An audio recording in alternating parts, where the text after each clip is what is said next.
Okay, so I'm fully aware that I'm a bit late to this topic in regards to Qorvex and its fused crucible augment, but hear me out alright. I was of the misconception that this augment was just some sort of gimmick that allows for a new fun playstyle on him, but lo and behold, not only the combination of this augment, a brand new arcane being universal fallout, then throwing in a good subsume such as Phantom Eyes, then more synergies in the mix such as arcane battery, and I'm not kidding, I think Qorvex is currently one of the most broken frames in the game.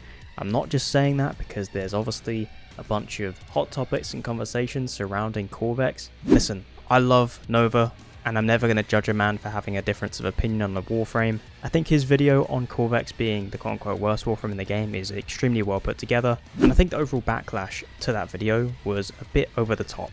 A lot of the topics he brings up and the issues with Qorvex's kit are extremely valid, and I hope are being taken into account by the devs. Do I think Qorvex is the worst Warframe in the game? Not even remotely close, I completely disagree, but there's some great points in there, and I really do think the Warframe community is a lot softer nowadays when it comes to hearing people's opinions and watching content. My point being, Qorvex definitely has some weird issues in regards to his kit, and now we've been presented with an augment which is in some ways a band-aid for those issues, but more or less just gives him a new playstyle which turns out is completely busted. For context on the footage you're seeing, I was just going to hop into a survival as I normally do, farm some relics, get some resources, and hopefully farm up some footage for a Qorvex video. And I found myself 4 hours into this survival, leaving myself standing still, killing everything, whilst pulling up Netflix on my other monitor, not really having to play the game at all. Now my plan at one point was going to be, I'm just going to, pause the game and then come back the next day and continue the survival, just like how I did with those Como videos. You guys seem to really enjoy when we do those long survivals to level cap because it is a dead form of content. It is stupid, but most people are just going to go into Void Cascade anyway. But I have an addiction to farming resources in survivals, so I was like, I'm just going to pause it, come back to this the next morning and finish the level cap survival. But my PC crashed and I lost every resource except for the prime parts that I got from the run, and for God's sake I had boosters going into this bro. I could have gotten my traces back, all my mods, my credits. Your boy lost everything.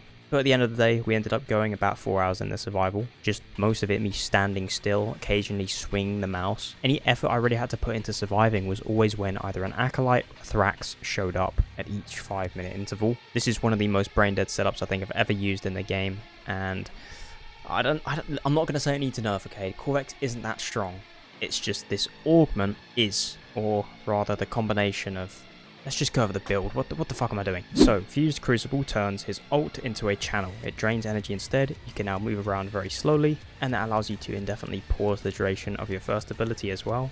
So your towers are just going to stay up as long as you're channeling the skill. But there's a bunch of combinations we can pull off to make this way stronger. First off, we've got to look at Helminth. Obviously, when you're casting the skill and channeling it, you can't really cast any other abilities including all helmets. So you want to pick something that has a long duration that can stay active whilst you're firing your lasers like Homelander. In this instance, I have chosen Phantom Eyes. It's a really obvious pick. It has a long duration, good range, and strips enemies' armor just by looking at them. And we're replacing his second ability because you won't be able to cast it whilst you're in your 4. In addition to this, we're also using the newer arcane, Universal Fallout, which I can't help but feel like this augment and Universal Fallout were put in the same update for this reason. This is going to allow your abilities inflicting radiation to spawn in infinite amounts of universal orbs, synergizing really nicely with equilibrium. So not only do you have infinite health and energy, but then you can throw on something like arcane battery, which is going to synergize with your very high armor pool for admittedly a very excessive and over the top amount of energy which you don't really need. But again, my energy pool is really only looking into the thousands because of my Arcane Shard choices, which you don't need. So you have over 1,000 armor, infinite health and energy orbs from that arcane, constant beam sustain for overall large amounts of damage whilst you're armor stripping with your subsumed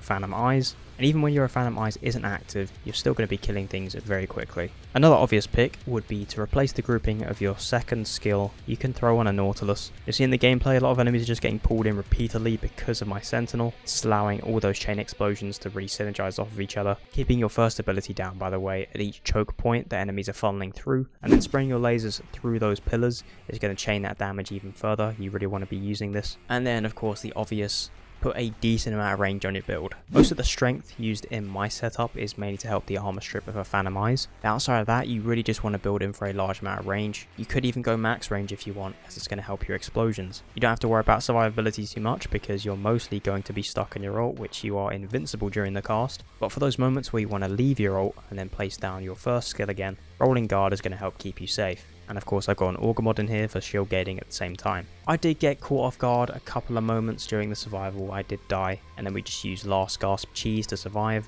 And although I lost all of my resources other than my prime parts on this run, I came out of it feeling like Qorvex is just completely dominant when it comes to survivals. Maybe a bit of a nerd when it comes to this mission type, but I have no doubt he's useful in other missions as well, especially defense. This augment and arcane combination is completely fucked. I can't sit here and confidently criticize Qorvex for being a quote-unquote bad Warframe when he's capable of doing stuff as simple as this. This is getting into Octavia levels of standstill AFK cheese. And that leads us to the verdict, which is a primary criticism that I always have with this game, and I'm aware that not everyone really feels the same way. As a matter of fact, Sci-Fi Freak, that crazy limbo main I'm sure you guys are familiar with, recently came out with a video which I do agree on the topic of, and that's that augments feel like really problematic band-aids and are kind of a necessity in a lot of setups. I don't feel like Qorvex requires this augment to be good. I was already vouching for him prior to its release. There's plenty of ways to build him and have fun without this mod, but the difference is absolutely drastic, and it's so strong that it really does feel like it should just be in his base kit anyway.